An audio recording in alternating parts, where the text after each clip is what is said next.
Welcome to another episode of Simon Says, where facts come first.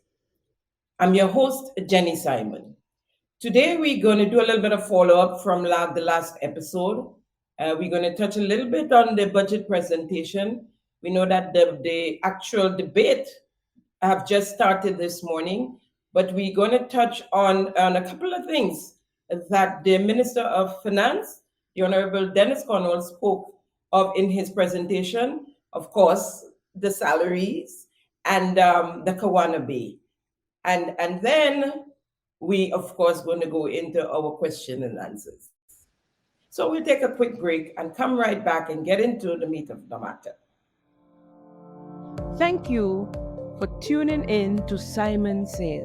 To ensure that you never miss an episode, click subscribe and make sure to turn on the notifications by clicking on the notification bell icon.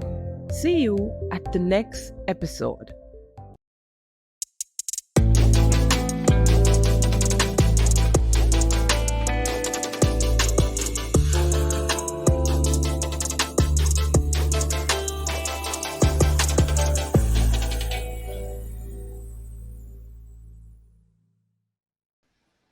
Welcome back.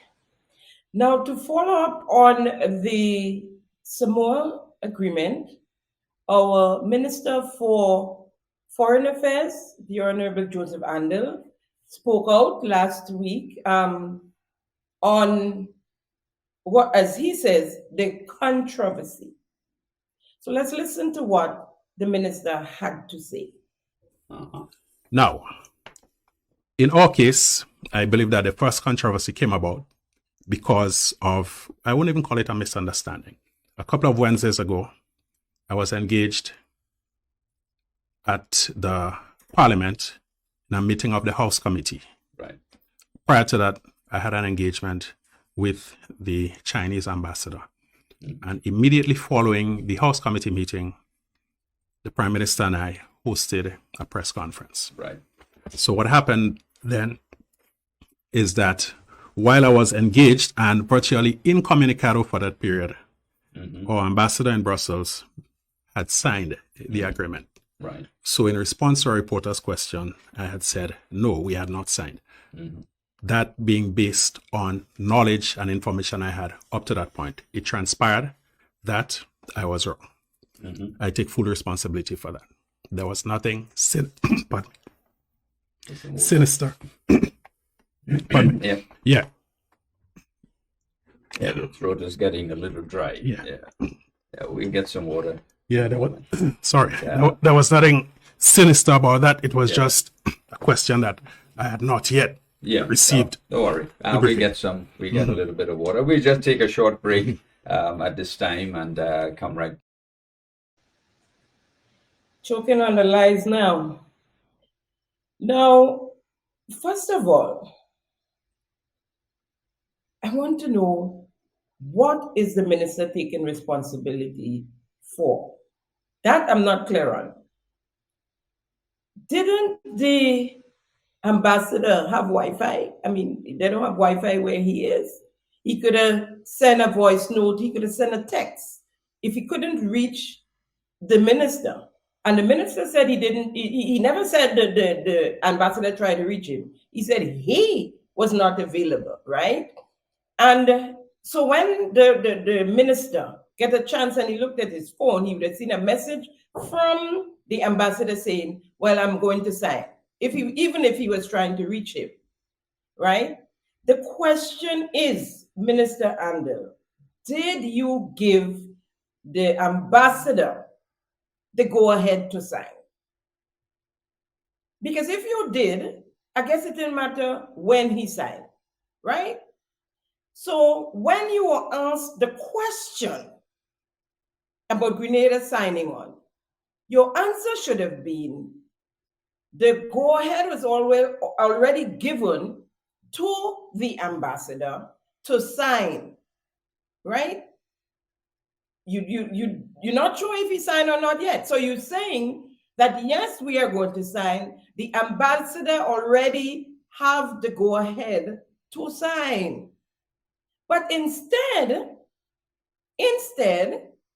you came and you told us that Grenada didn't sign yet and came up with a pan of excuses. Some window and some door and some... Let's hear what he had to say. So there's a window for countries to sign. And I don't believe that, well, Grenada for sure, we are not willing to surrender our sovereignty to any international organization. And if there is any part of any proposed agreement that is inconsistent with our constitution and with our values, we'll think very long and hard before entering. And we are not willing you to surrender our sovereignty to any international organization. Those were your words, Mr. Andel. Those were your words. And I am still trying to to figure out what or whom you taking the responsibility for. If you give the ambassador the okay, you have nothing to worry about. You told him it was okay to go ahead. So then you should not have lied to the nation to say we did not sign yet, because you actually said those words, Grenada did not sign as yet. If you didn't, and he go ahead and sign on his own, then it's not your responsibility, it's his. He signed without getting the right of way to go ahead. If the Prime Minister told you it is okay on the cabinet, you got the right of way from the cabinet, and you didn't pass it on to the ambassador, then it's your responsibility. Then you can take the responsibility. But the ambassador signed. So he went on his own. If he went on his own, it's his. He has to take the responsibility. We need a little bit of a clarity there.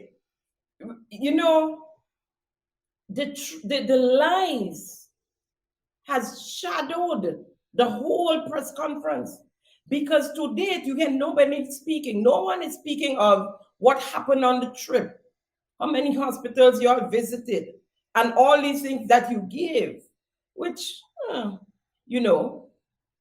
But even the media workers who were at the press conference, they didn't even ask questions about the trip, because it was, as we would say, neither here nor there really with what the whole press conference was about. But because you take so much time to come to the people, there's long gaps. They had so many questions on issues that went by before, that the whole press conference, the question and answer section was taken up by other events and not the actual press conference and what it was about. You know, it was a really, really, really sad moment for you all. And as I said last week, it don't really matter to me what you all signed on to. And when I say that, I mean, it's not about the signing. It's not about the signing, but it's about the lies you continue to peddle to us as a people and expect us to sit and take it. As a matter of fact, quite a number of your supporters, and so they just sit and take it and actually try to defend it. And they can't see nothing else. You know, I met a very wise gentleman yesterday in the supermarket, and I was very amazed by the wealth of knowledge and history he had in him. And we spoke for about maybe 15 to 20 minutes. I was actually leaving. I was already cashing out. He recognized me, he said, by my hair, as Simon says. And he came over, and it was amazing. And he told me a story about the emperor's new clothes. And then I came home and I went and I Googled it. And I went on YouTube actually. And I got the story and I read it over again. And you guys remind me, this whole NDC uh, Prime Minister Deacon and the followers, because it's just about Prime Minister Deacon. There's only one actor in this movie, in case you all don't know that and haven't recognized that yet. And this whole idolizing of Prime Minister Deacon, and so NDC can do no wrong, and he can't do no wrong. And because you're not seeing it, you're not going to see it.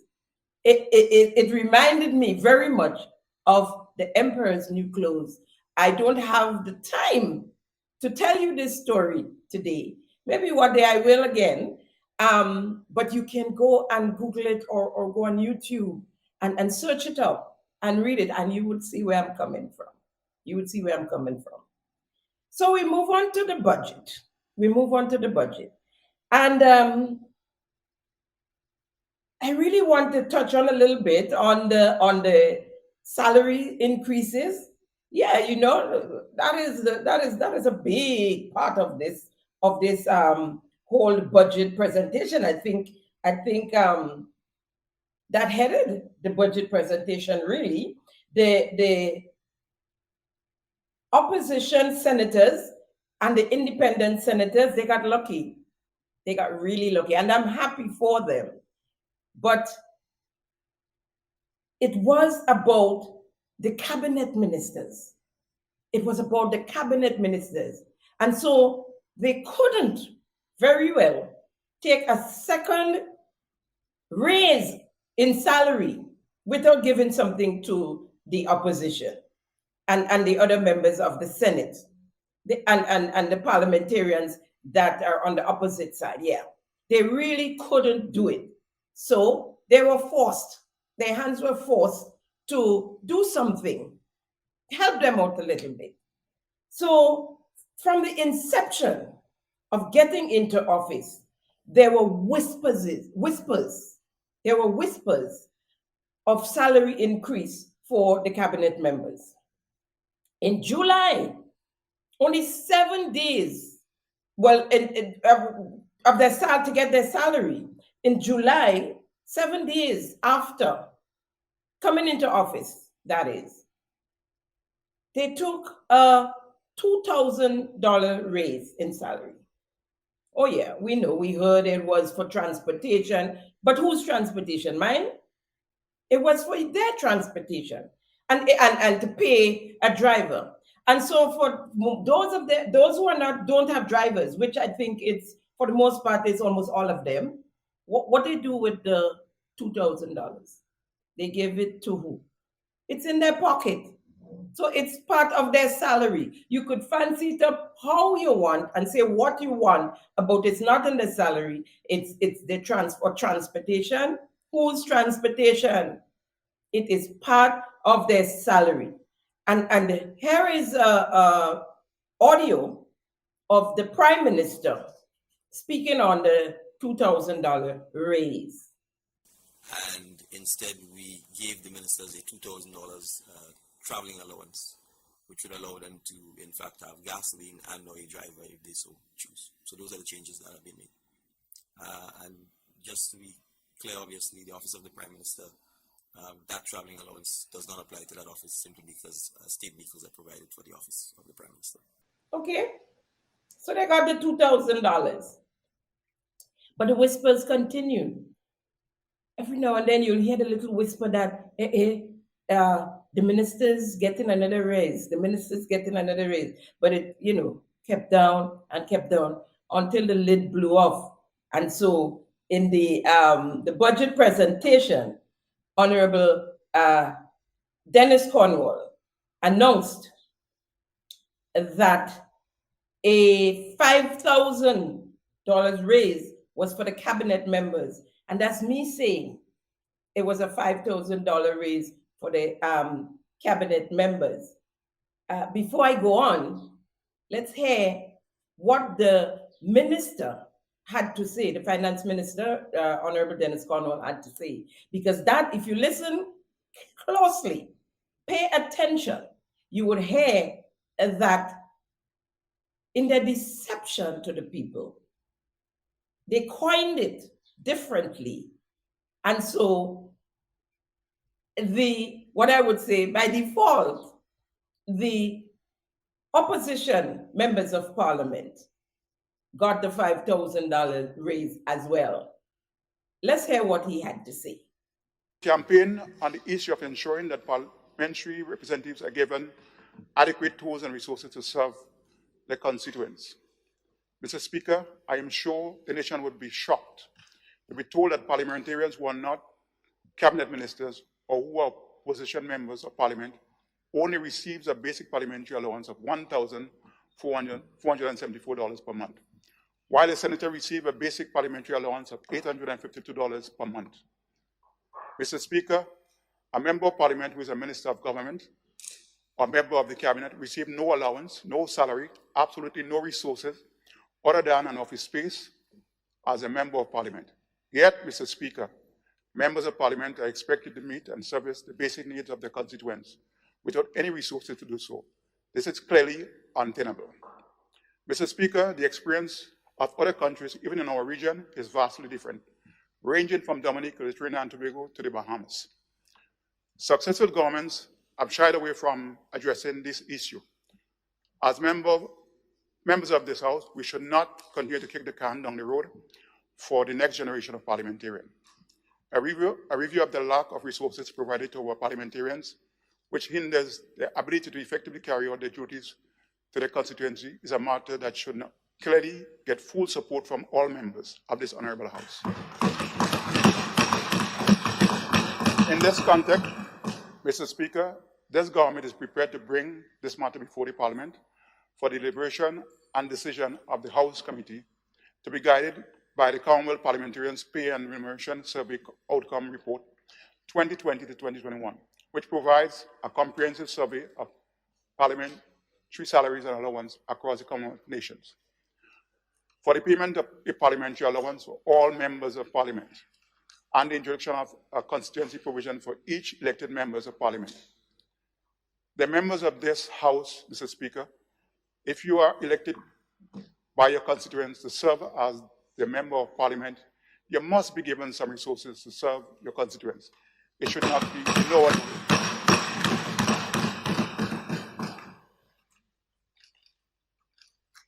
Therefore, Mr. Speaker, we should propose a salary of $5,000 per month for each elected member of Parliament, irrespective of whether you are a member of the government or the opposition.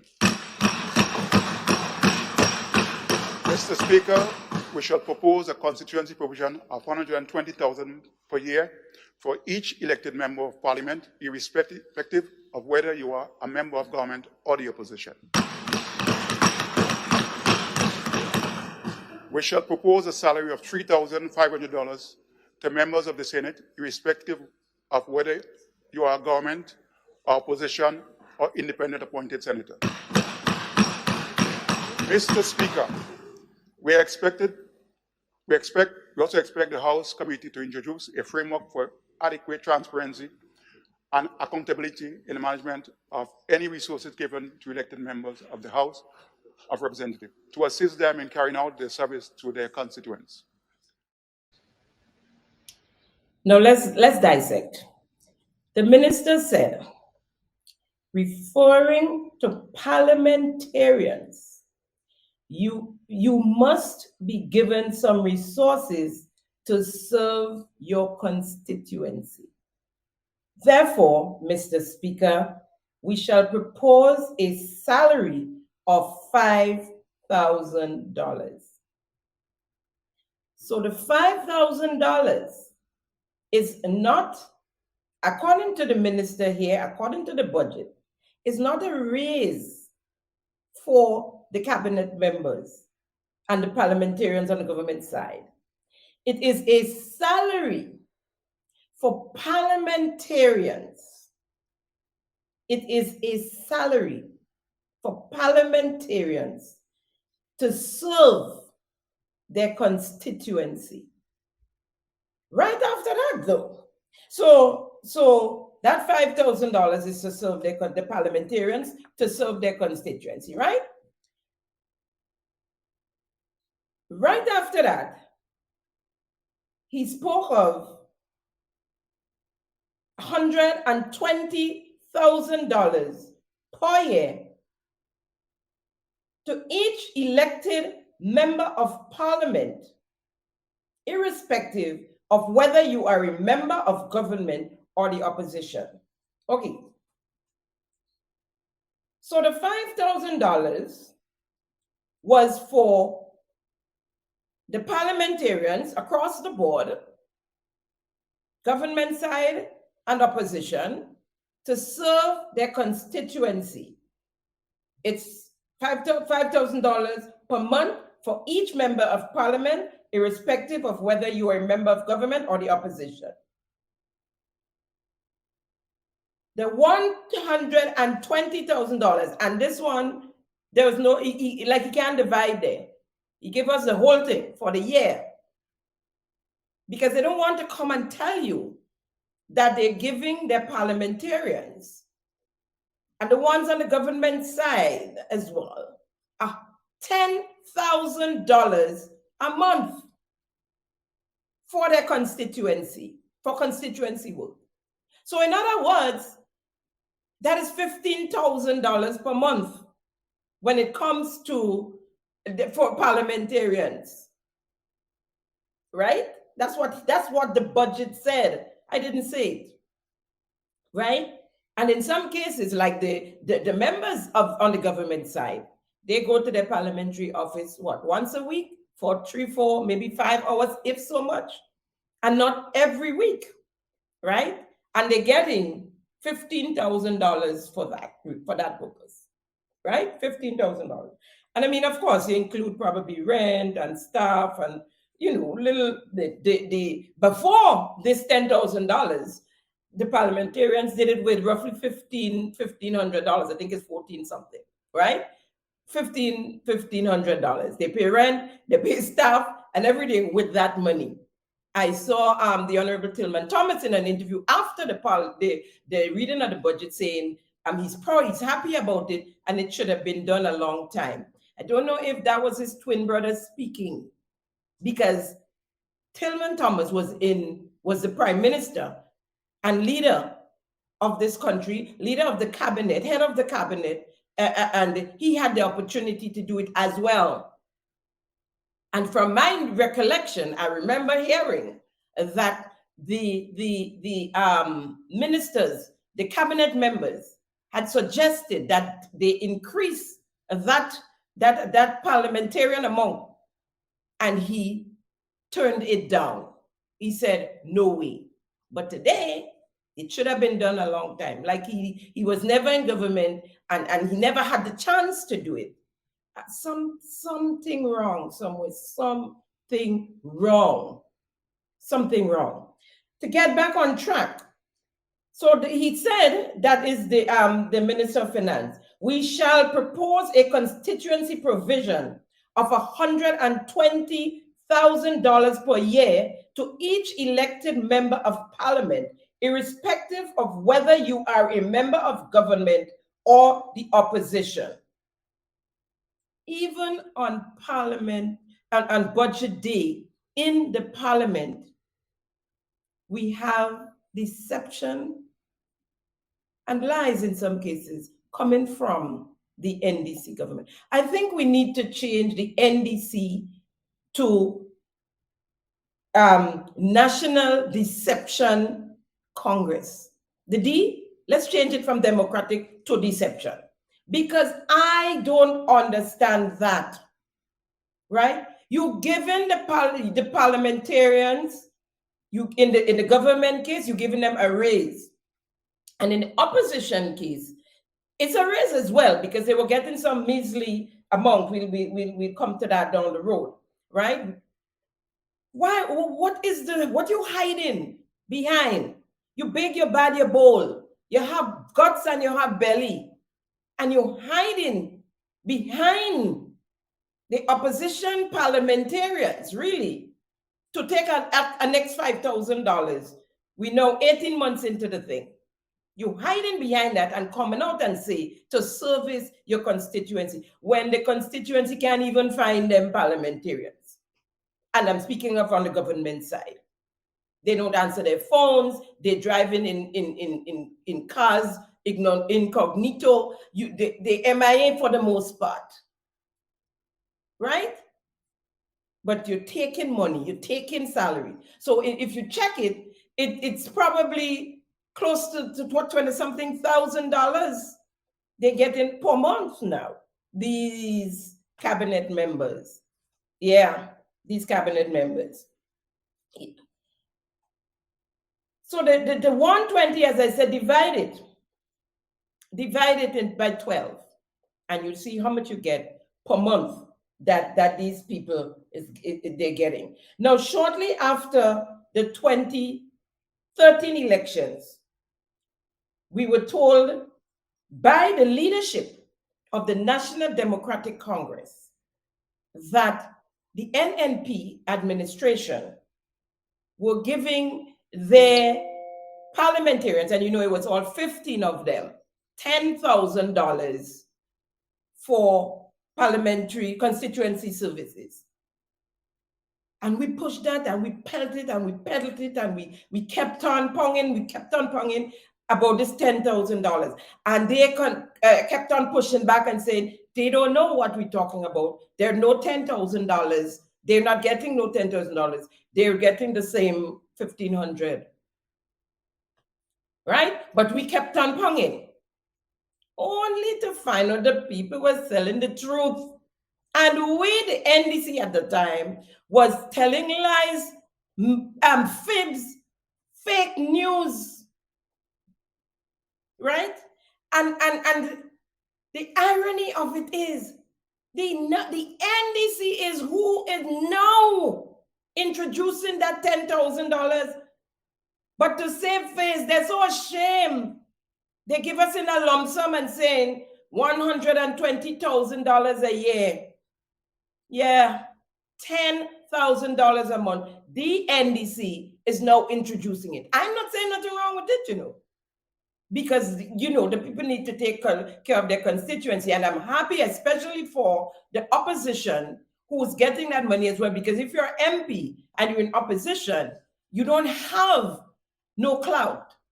People could come to you, they could talk, but you have to try and send them on or get donations or use from the measly amount you might have from your pocket, or do nothing at all for your people, the people who voted you in. Right?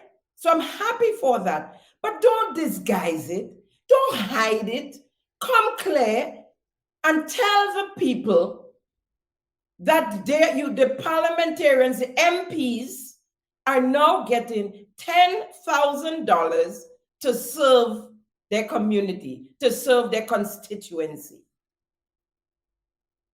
Stop the lies and the deception. We are begging.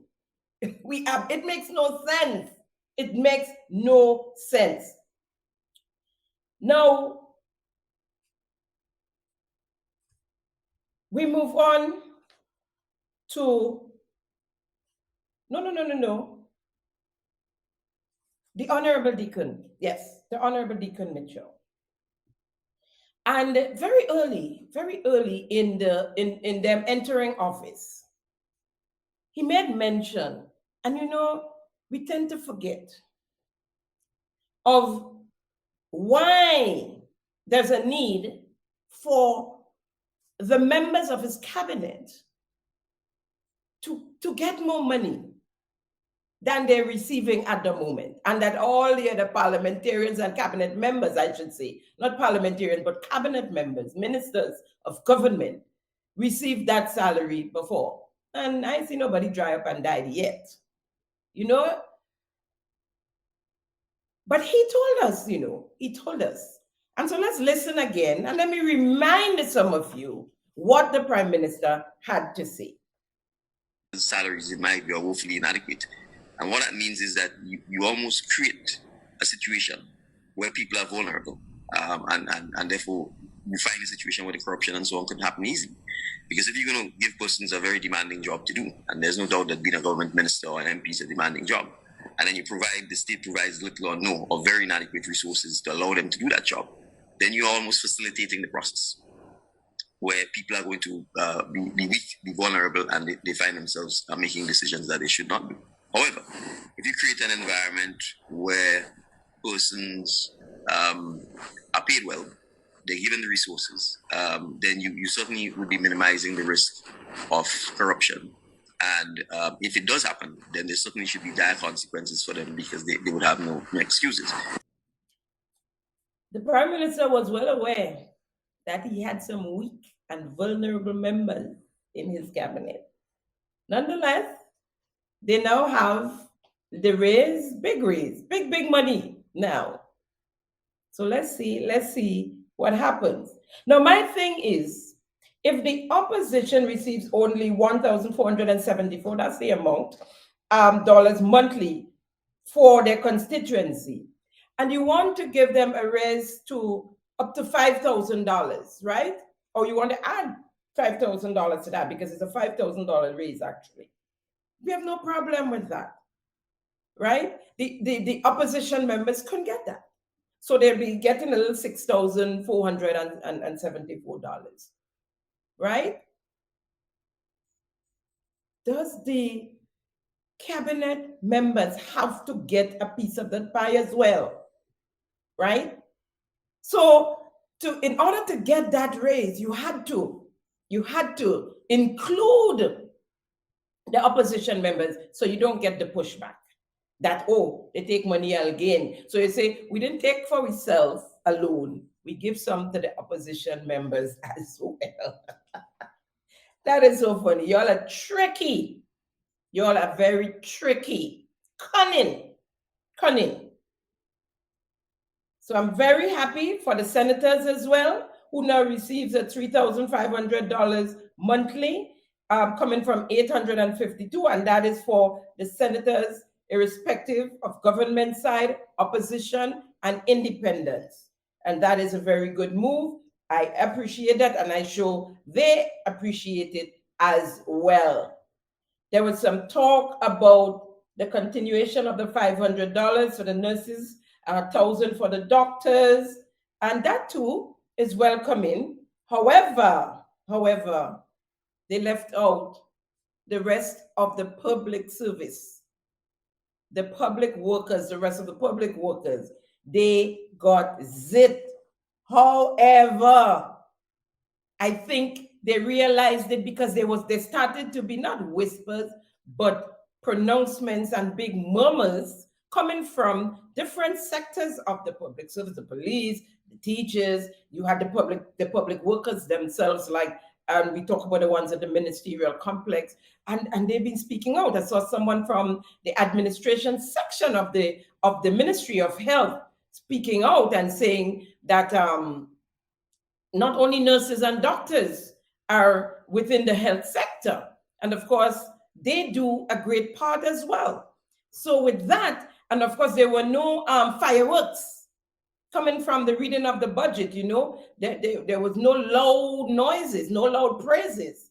And so to do something, they went and came back out quickly with a 25%, as I would call it, bonus, right? They could call it gracious, they could call it what they want, a 25% bonus given now to the rest of the public service. And let's hear the reason that Mr. Cornwall gave for that 25% raise. My main purpose here today is to make two announcements. The first one is to basically inform the general public and all public servants that the cabinet has agreed to provide a 25% of your basic salary for the period January to December. Sorry, let me go back again. 25% of your basic salary, and that would be paid in December, the second bi-monthly section in December. Let me say that that decision was one that had to be unanimously approved by our cabinet, and we only got that done at our cabinet meeting yesterday. I would have liked to announce that situation earlier on, but without cabinet blessing, I could not have done it. So I would have liked to make that point at the budget presentation, but I was not able to do so because I did not have the blessings from my cabinet until yesterday. Having said that, I would also want to say that that benefit would be taxed. In other words, it is income tax applicable. In other words, nobody is going to expect to get 25% without having to pay tax on it. And that is throughout.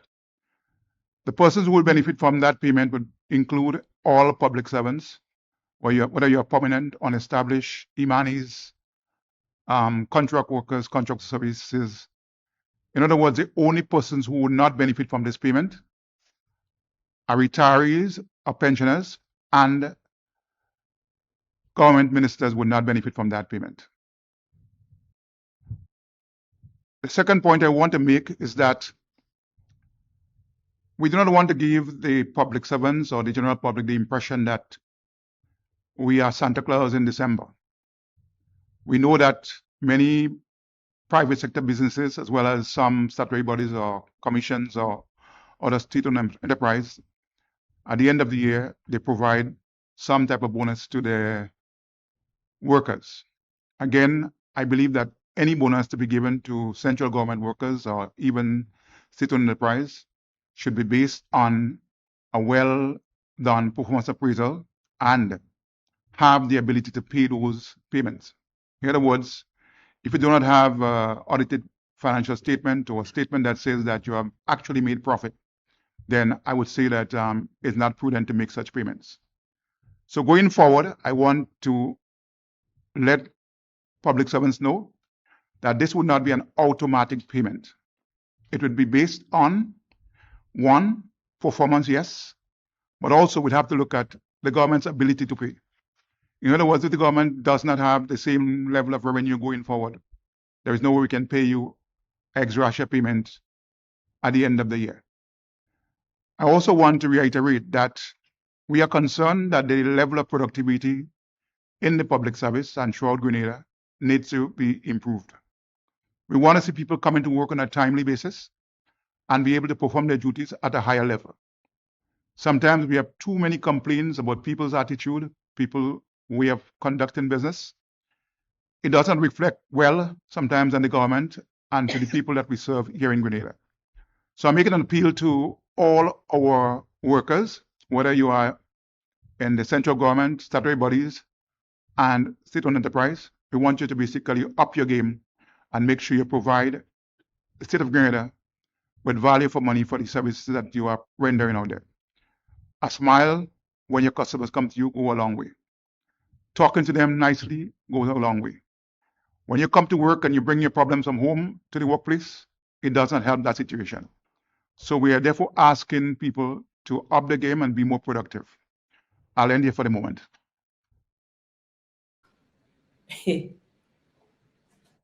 So to give somebody a 25% taxed ex gratia, aka bonus, all this story you have to tell them and warn them that you're not Santa Claus and it's not going to happen so another time, right? The minister said the reason he's now coming a day later offering this 25% bonus to the rest of the public service is that he did not get the okay from the cabinet before his budget presentation. Did this whole budget presentation thing come up Monday morning just before he went on to present, 10 o'clock, just before 10 o'clock? Because if in the budget presentation you had the $500 for the nurses, $1,000 for the doctors, $5,000 for you, Mr. Minister Cornwall, and your colleagues and the other parliamentarians, $10,000 for this person, $3,500 for this person. All of these, the cabinet had okay and gave you the right of way to read out in your presentation on Monday morning at 10, but did not give you the okay for the public service. This measly 25% that is being taxed, right? And you had to come and tell them all about how they were born and why before you could give them. And you did not get the okay, right? But 24 hours later, you get the okay. After the reading of the budget presentation, y'all really take us for fool. Y'all really taking us for fool. It's the pushback. It's the fact that there was not a wow factor in that budget. Flat as ever. And the transformational projects that you have mentioned were all the same from 2023 budget and the 2022 budget and the 2021 budget, because they were all NNP's projects. Nothing new. Nothing new, and except for swapping the Kawana Bay project, right? And we'll come to that. So you come to tell them, okay, there's an oversight. We're gonna give all you a little thing. We don't have as much to give out to give all these people, because we take a little 5,000 for ourselves again, and then we another 10,000. So we didn't have much for all you, but we'll give all you a little something, right? We apologize, we're sorry, and we're gonna make that up to you all sometime else. No. And not only that, with this bi-monthly salary, these people getting half salary on the 15th before the Christmas, and the next half after the Christmas, and the 25% is added to the one after the Christmas, so they have after the holidays, right? So, but you come to tell them that they have to be appraised next time if they're going to get a little something, a little kakada. They have to be appraised, and they have to. And when you come to work, don't come with your problems. Hello, look who's talking, and all kind of thing just to give them a little 25%. Who appraise y'all when y'all took 7 days after y'all in office? Y'all take $2,000. Who appraised you all when you take the $2,000? And who appraised y'all to give y'all that further $5,000? Where's the merit for it? Where is the merit for taking that $5,000? Just so that y'all don't commit corruption? That's the merit? As the Prime Minister said, if your salary is small, you're tempted. That's your merit for taking another $7,000 added to your salary, plus your $10,000 for your constituency services. And then you're throwing words for the public servants about how they come into work late. And who sit down in blast during the day, during a working day? Who walking around in short pants? Who climbing tree? Who climbing holes? Who doing all kind of thing during the day? And for the most part cannot be found. And that's when you're on land. And after that, you in the air full time, almost all of you, always away. Doing what? We don't know, because y'all come back and tell us how much hospital y'all visit. That's what you had to report on. You visit about 5 hospitals. Where was it, in Korea or in one of them places? You've been so much. I can't keep up with where y'all been and why and for what. Right? I think it was in Saudi. Right? Who? So y'all could just take. And to give the public servants at 25%, you come and you're telling them all what they had to do if they're going to get it the next time, because it ain't going to happen so easily next time. 25%, you know. 25%. And the minister, your prime minister, condemned the opposition for giving the public servants a full salary. That would have been in 2022 at the end of the year, a full salary onto their salary, and they got it by the 15th of December, double salary, and he condemned it. He condemned it. Needless to say, Minister, we don't believe the story. We do not believe the story about the cabinet did not give approval yesterday when you did decide you do the budget.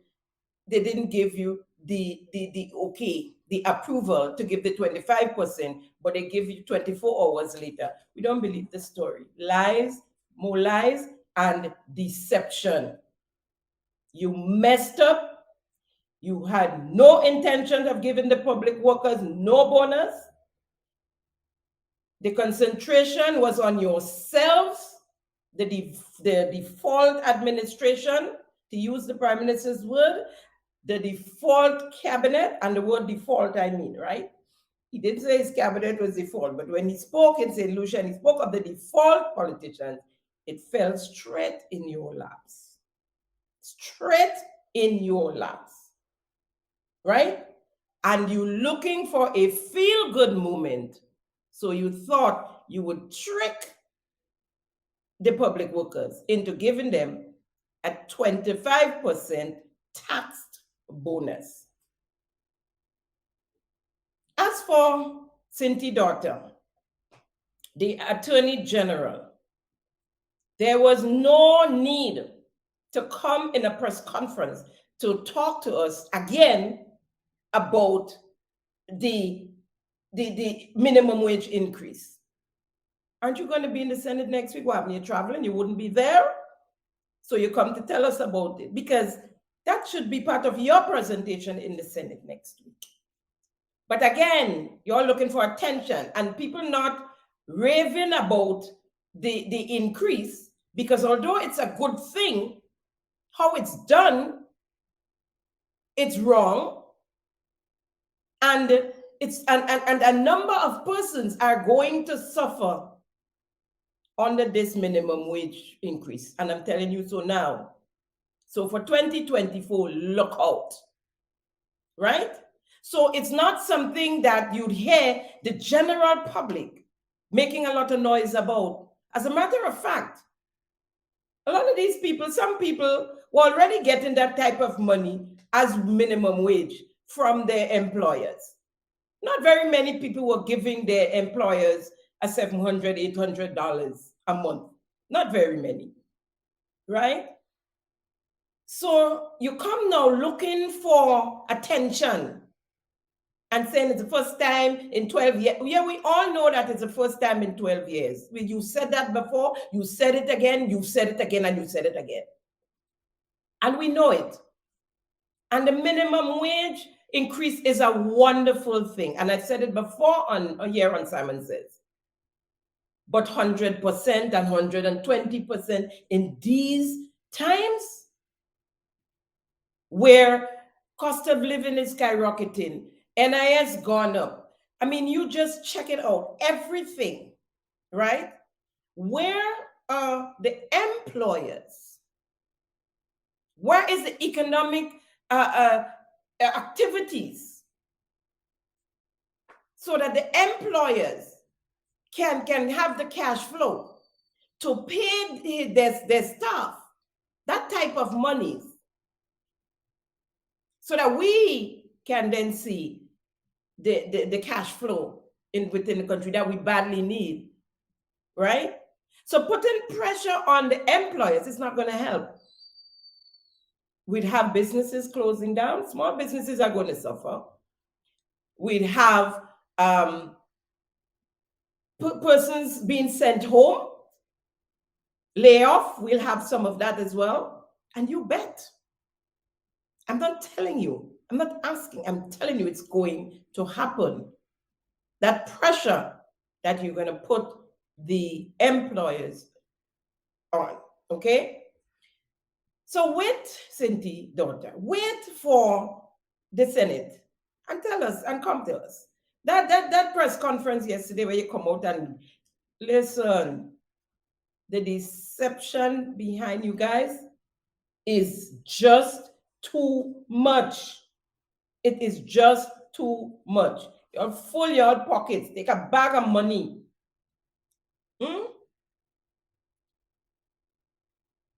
I look forward to the Senate debate next week.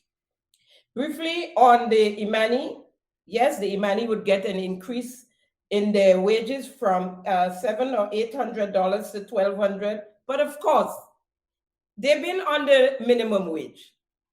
The government of Grenada has now given an increase in minimum wage, right? They had to get a raise. So the man is now getting another minimum wage, which is $1,200. And that's a big thing for you guys. You know, it is only obvious. You can't leave them with $700 if you now introduce a new minimum wage of $1,200. They have to get the raise of $1,200 as well. I'm happy for the Imanis. But all this trickery ain't gonna suffice. Ain't gonna suffice. You ain't even have to read between the lines to find your tricks, you know. We ain't have to go in the small print, you know. It's there in the big, bold letters looking at us. The tomfoolery is just too much at this time. We'll take a quick break and come right back. Thank you for tuning in to Simon Says. To ensure that you never miss an episode, click subscribe and make sure to turn on the notifications by clicking on the notification bell icon. See you at the next episode.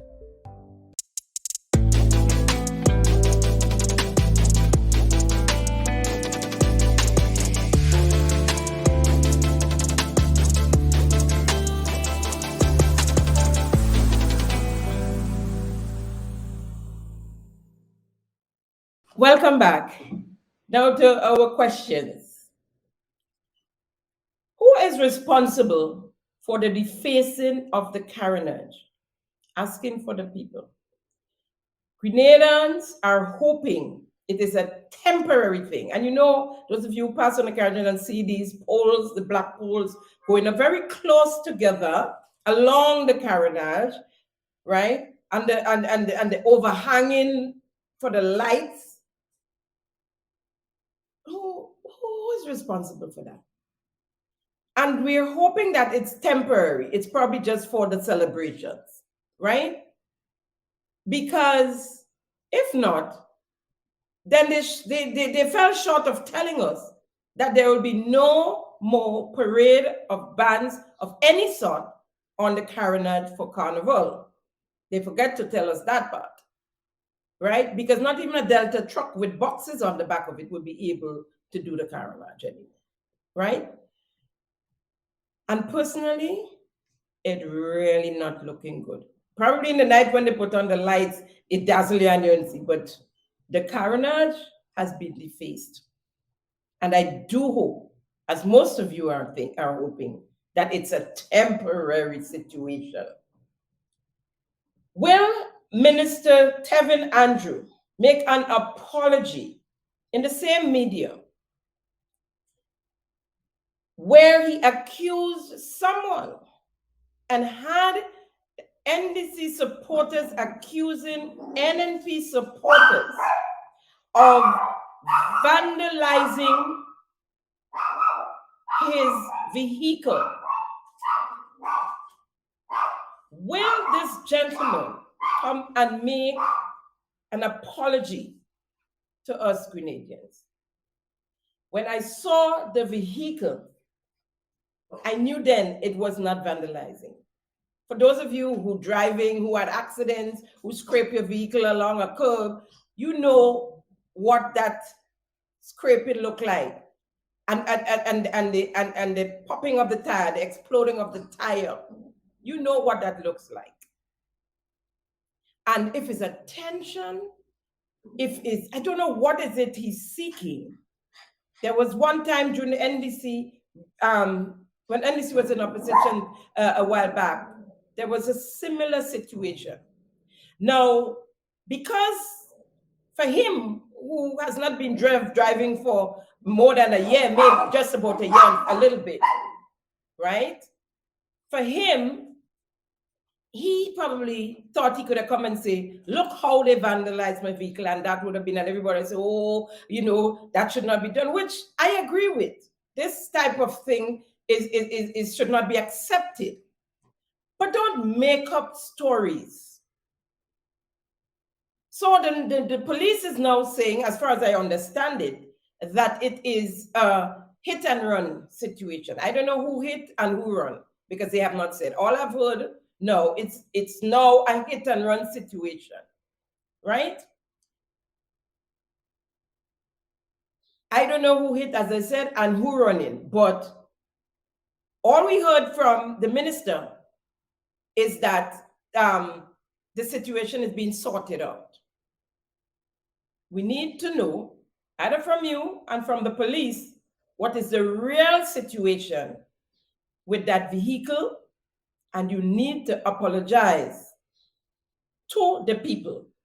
I would show you a photo of the vehicle, and you can judge for yourselves. Question. Speaking of crime, because I think, as a matter of fact, what Honorable Tevin Andrew did there is criminal. To accuse persons wrongly of vandalizing his vehicle in an effort to get sympathy from the constituents of Carriacou and Petit Martinique, maybe, and of Grenada as well. So we await the RGPF on that. Question: who's the owner of the marijuana tree the Prime Minister used as a prop to pose and take out photos? He liked to pose so much, he posing with a marijuana tree. Shouldn't the individual be arrested and charged? I remember a couple of years ago, maybe, time going so fast, a gentleman was arrested and charged for having a marijuana tree in a pot in his house, in a flower pot, right? A professional. Yeah, made front page of the newspaper. Is it true the owner of the marijuana tree is a learned colleague of the Prime Minister and a member of the Cannabis Commission? You see, we have to be careful how we do things.